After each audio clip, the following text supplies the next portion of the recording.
Kemudian paru-paru mengatur semua aktivitas fisik, ini erat kaitannya dengan corporeal soul yang terhubung dengan paru-paru. Kalau kemarin kita bahas ethereal soul terhubung dengan hati, itu adalah lautan ide, rencana, gagasan.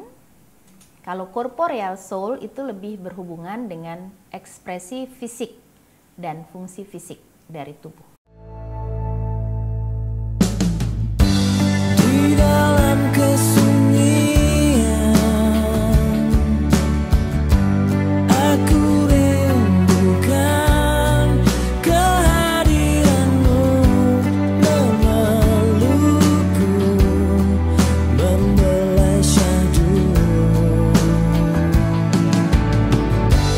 Oh Tuhan, sampai kapan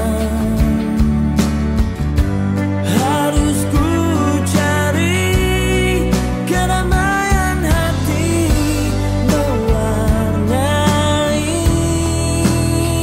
hidupku.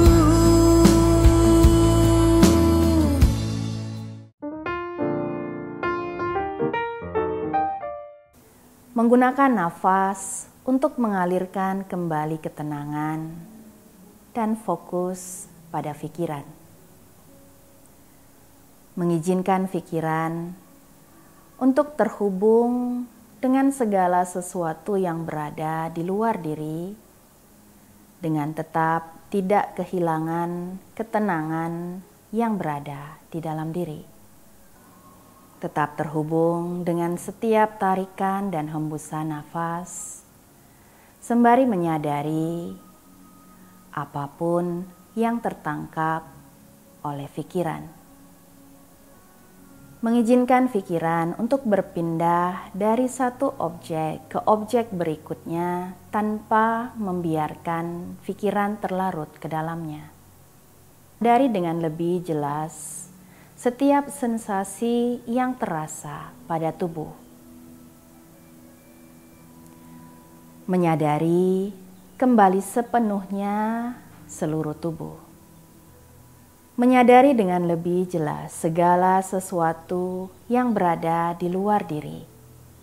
Menghubungkan kembali kesadaran ke arah luar dengan tetap berpegangan pada tarikan dan hembusan nafas. Tahan nafas sembari memutar badan ke kiri ke kanan.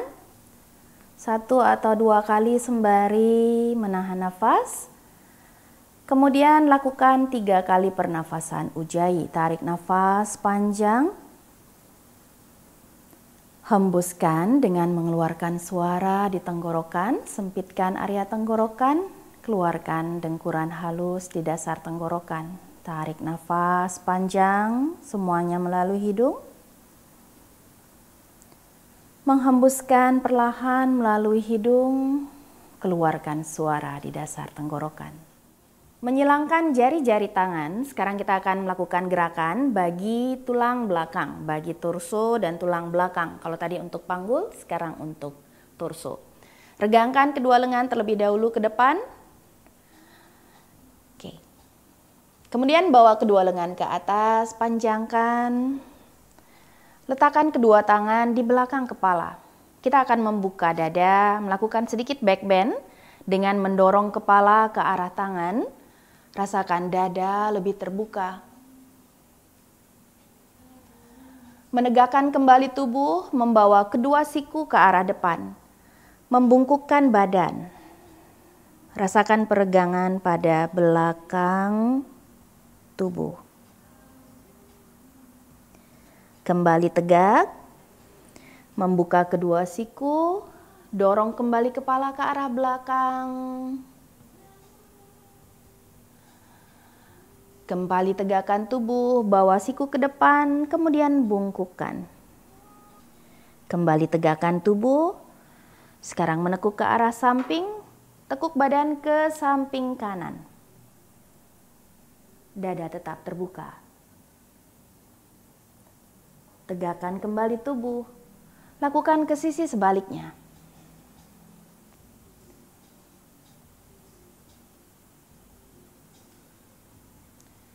Tarik nafas, kembali tegak. 1 putaran lagi, tekuk badan ke samping kanan. Tarik nafas, kembali tegak. Hembuskan nafas, tekuk ke sebelah kiri. Tarik nafas, kembali tegak. Membawa kedua tangan ke atas, panjangkan, tarik nafas.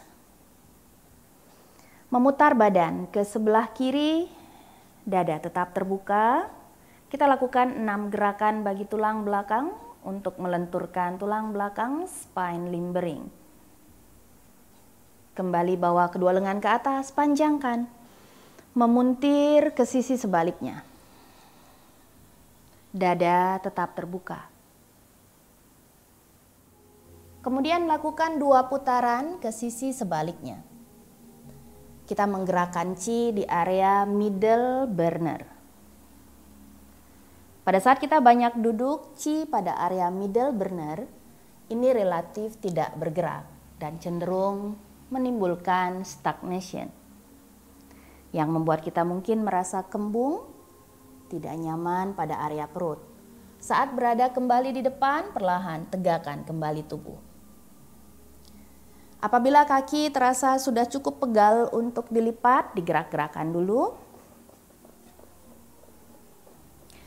Kita akan lakukan willow in the wind. Kita akan mengaktifkan, menggerakkan kedua bahu. Mulai dengan membawa kedua tangan ke atas, tarik nafas, panjangkan. Dorong badan ke sebelah kiri, bertumpu dengan tangan atau sedikit lebih rendah, dorong lengan ke arah telinga. Membuka bahu kanan ke arah belakang, rentangkan lengan kanan menjauh, tarik nafas. Ayun ke depan, turunkan, selipkan di belakang lengan kiri. Luruskan kembali ke arah langit-langit, tarik nafas.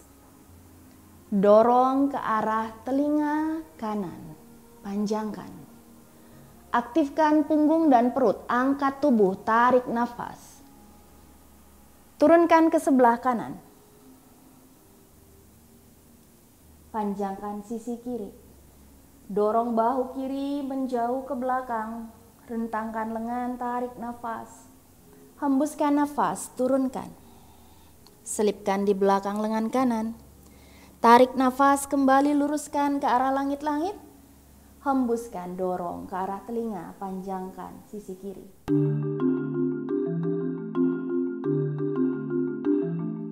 Paru-paru, jadi beberapa fungsi dari paru-paru di situ mengatur chi dan pernafasan. Jadi memiliki hubungan cukup dekat dengan jantung. Sama-sama berada di area upper burner, di area dada. Kalau jantung itu mengatur darah, paru-paru itu mengatur chi. Jadi darah itu disebut sebagai ibu dari chi, sementara chi itu disebut sebagai komando bagi darah. Jadi ibu darah itu adalah asal muasal terbentuknya chi karena darah yang membawa nutrisi makanan. Kemudian chi itu adalah pemberi komando bagi darah yang artinya pada saat chi bergerak dengan baik, darah juga akan mengalir dengan baik. Saat chi mengalami stagnation, darah juga akan mandek. Jadi ini asal mula terbentuknya benjolan, gumpalan di dalam tubuh. Jadi yang kedua fungsinya di sana paru-paru mengontrol channels dan pembuluh darah. Channels itu maksudnya adalah meridian. Jadi selain jantung, paru-paru itu juga mengontrol pembuluh darah. Jadi disebutnya cakupan paru-paru itu lebih luas daripada jantung. Kemudian paru-paru mengontrol penyebaran dan gerakan ke arah bawah atau turun dari chi.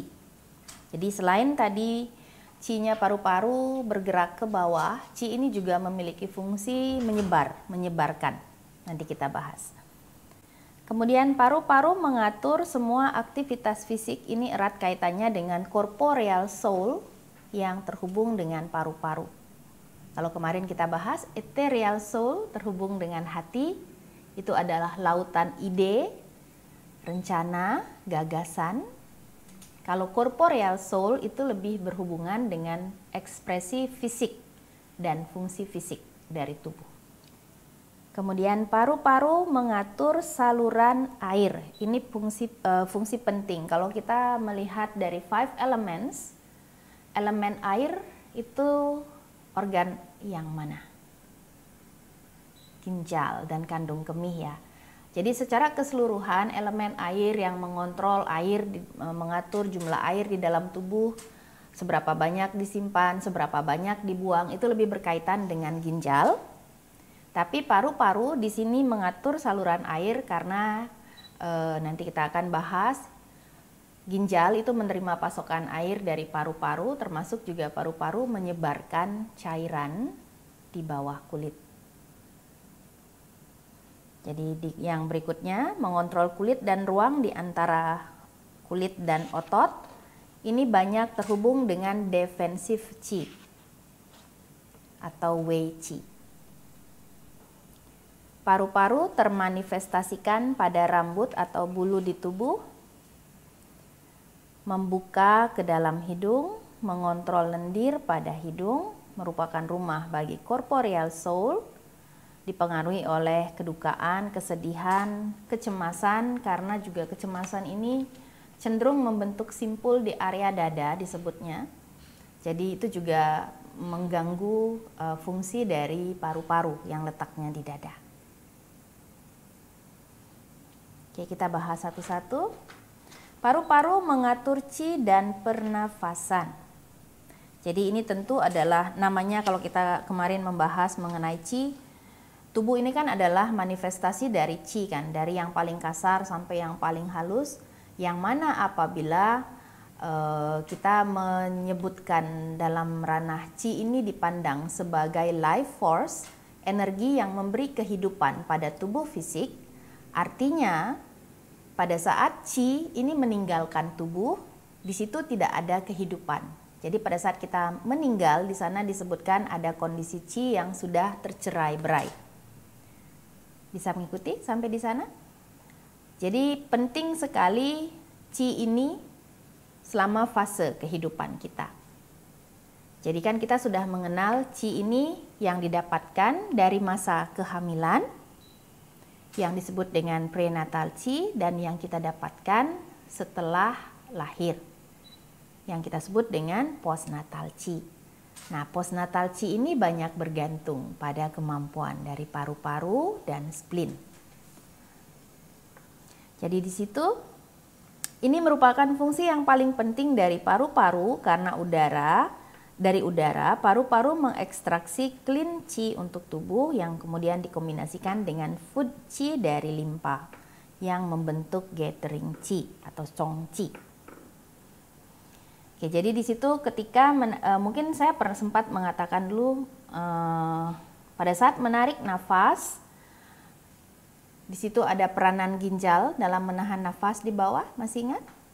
Jadi kedalaman nafas dipengaruhi oleh ginjal. Jadi pada saat paru-paru menarik nafas itu kan mengambil qi dari alam untuk masuk ke tubuh, kemudian ditahan oleh ginjal di bawah.